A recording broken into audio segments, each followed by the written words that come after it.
Well, hello! Today we are switching things up a bit, and we are actually back to our mob collection. So we have two main goals today. 1, get the Ghast. 2, move the remaining raid mobs into cages. So evokers have this Easter egg where they can actually change the color of sheep. So we'll want to get a display set up so we can showcase that. But first things first, we need to get to getting Ghasts. So, last time this was attempted, I got pretty distracted from Thunderstorm Fun to topping off our raid collection. I did not focus hard enough on getting the Ghast, and they are trickier than you might think. So Ghasts, they don't follow you, they can't be moved in minecarts, so obtaining them is pretty tricky. So you basically need to spawn them right next to your portal and then push them through. The advantage to the portal being this high in the sky is that all of the other nether portals on the island won't be bothered by this one, so we won't have to break every other portal. So up here was the first thing I was thinking, bring them into this large temporary room, use the water to push them down. However, I couldn't actually get any down the pipe, they just suffocate in the walls, and so this already is just not going to work. So swing and a miss already, and we just started, but that is why we are now set up down here. So this is a very similar concept. Unfortunately, I will have to break all of my other nether portals and keep them broken while we do this. So the plan is they'll come out, I'll break the nether portal right away so that they don't go back through, and then water will funnel them down through this hole, and then there's a dispenser set up to push them down with water too. And they actually drown pretty easily as well, so we'll hit them with a water breathing potion, and then probably a healing or regen. That will mitigate any damage that they take along the way. Alright, let's head over to the nether. Okay, so this is our Ghast spawn pad. So just a quick refresh, pigmen are constantly falling to their deaths here, and that makes room in the spawn for Ghast to eventually spawn, and so we'll just wait for that. So the first thing we need to change from last time is Ghasts are having this thing where they glitch through the walls if they went through the wrong direction, and so we're just going to completely cut off this one side. I put in glass so that they can no longer spawn. And then the next thing I want to point out is I was so dumb to not make this a glass shield last time. They could actually get off a couple of shots at us as we ran over to push them through. Now we can just sneak up on them a lot better. And then finally I put in this last shield, so then when they go through, we'll want them to come out more towards the hole than the other side. So I just blocked this off a little bit to help guide them to the spot that we actually want them. So let's get waiting, and I really hope this works. So we have our first contestant, so we're gonna find out, can we go one and done? Oh, hit him with the potions. And push through. Alright, so up here, we need to break the portal.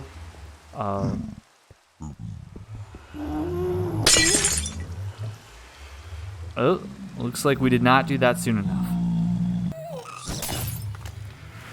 Okay guys, so long story short, I went back to get him, and he shot through this portal, destroyed the nether portal on the other side, and then I went back through and it spawned a new portal up in the sky where the first original one of this episode was, and then I jumped down, forgot I wasn't wearing elytra, and actually died.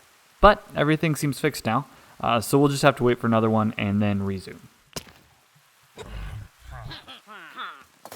So I tried pushing a couple more through, and they just kept dying on their fire charges.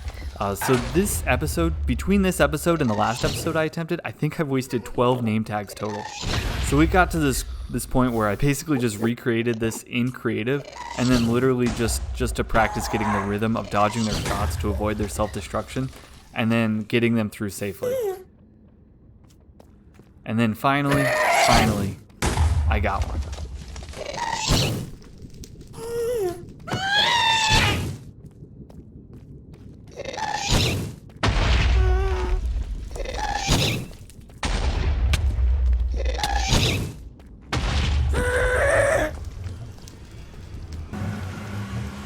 Alright, destroy the portal so we can't get back.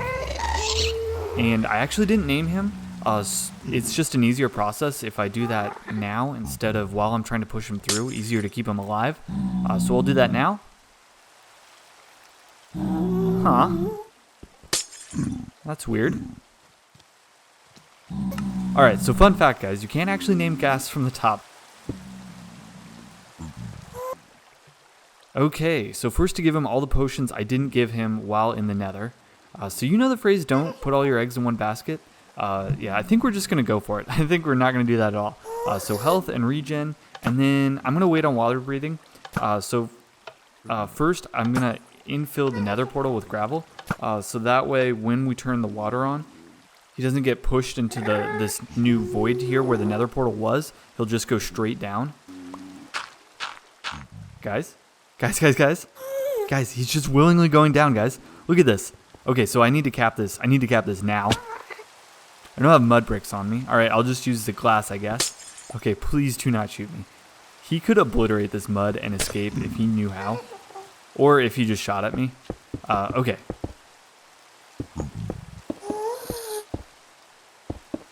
Okay, this seems good for now. I'll get mud and then patch this roof back together. Alright, this is good enough for now. I'll clean up the rest in just a sec.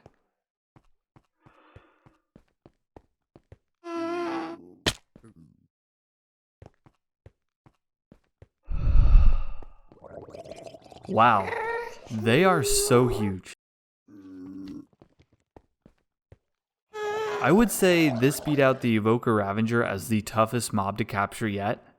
Okay, so let's check it out from this other angle.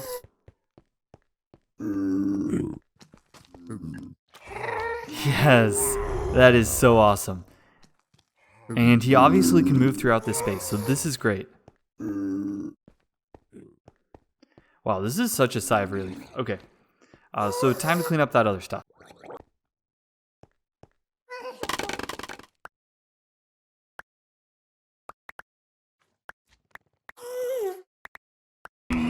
So part 2 of this is we need to finish moving the raid mobs to their new home. So the plan is we have 2 Vindicators out here currently, and we're going to move the one that's out here and then the one that's in the pile into the basement, and they will actually be part of the Evoker sheep display.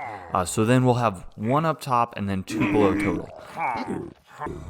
So on the right here goes down to the drowned storage, and then on the left this goes down to our new area. So this space has been roughed out and we're getting close to moving in. So you can see the drowned storage straight across from us. And then we'll expand. We'll just keep going straight here. So for this display, I'm thinking 3 cages. So the middle is for the Evoker. We'll drop the sheep in from the top. So we'll actually need some back of house space for that to coordinate that as well. So to explain a little bit more about the Evoker and the changing of the sheep color. So this is an Easter egg from the game Age of Empires 2. Another game that I've played probably way too much. So this combines 2 concepts from the game. So in the game, your empire has one color and your opponent has another color. And then you can actually steal their sheep. So in that community, some people call this lambing. So when you steal a sheep, they change color from blue team to red team, for example. Your default color is blue, so basically the idea is the Evoker is stealing your sheep. The other thing that it combines from Age of Empires is that there is a unit in that game called a monk who can convert any unit, not just sheep. And so when he does that, he makes this weird whoa chant, and he does that, and then that will be similar to the sound that the Evoker will make as well. So you'll have to look out for that. So then this Easter egg combines both those 2 things. Okay, so you see all this Vex flying around right now? So you might think that this is from the Evoker we were moving. They are not. They're from this guy straight across from us. So this guy behind the glass that can't actually see me. So I was moving the Vindicator from below him, and somehow the game thought that he could see me, even though he cannot, and so he has spawned a ton of Vex. So I wanted to investigate this, so I drank an invisibility potion. And in case you're wondering, that does not work at all. Vex see straight through invisibility potions.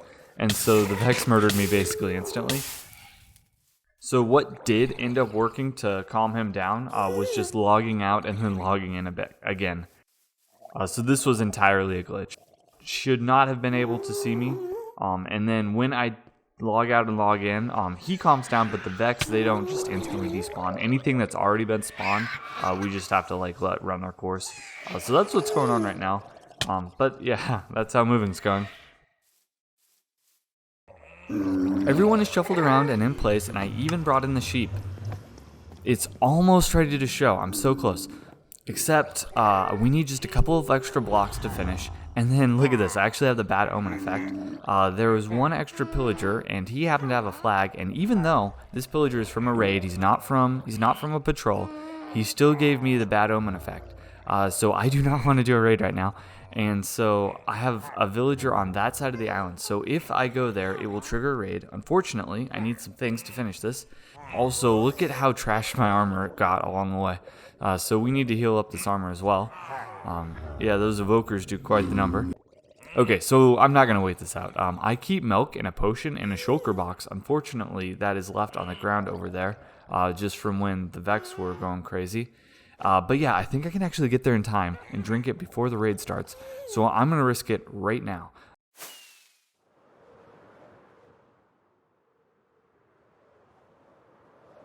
Yeah, so it's just this purple one here. And chug. Got it. Huh. Okay, learning something else today. It seems like you need to drink the milk before the bar starts. Well, my armor is still trash, so we need to leave. Alright, I'm back. My armor is healed up, we have everything we need, but we still don't want to raid. I already fixed a bunch of the trees on this island. So we're just going to go AFK, and then eventually it'll just despawn on its own. So yeah, that's what's going to happen. Okay, see you on the other side. Here they are, all three of them. So I have a button at the top, and that will drop a sheep, and then the evoker will make the weird sound and convert it to red.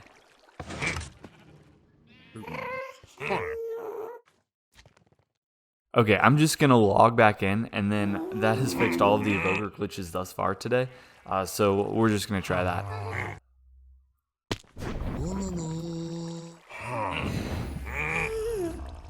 Alright, there's the sound. Yeah, a bit of a scare there that it's not working at first, but I'm glad it does.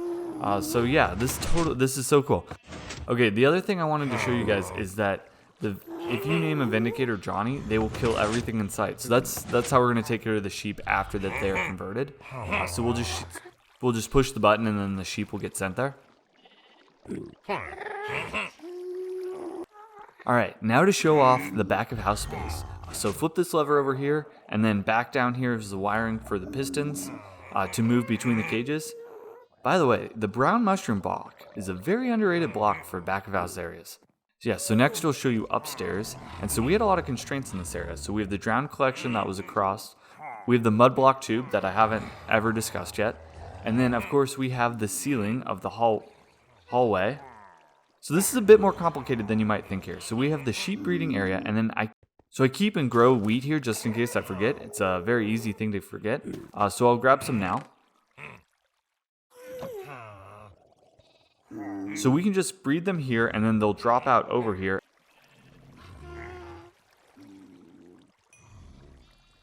When they grow up, they'll be pulled up and over. And we actually have to do that. We have to do that because they are less than 1 block high at birth. So they can escape and then just kind of mess this whole thing up. So we'll wait until after they're grown up, and then we'll use minecarts to sort them one at a time. And then you can see them one here on the piston already. So when we push the button, that will drop that one, and then it will call a minecart to replace him, and then load the next one. So this will make us not have to wait forever anytime we want to show off the display.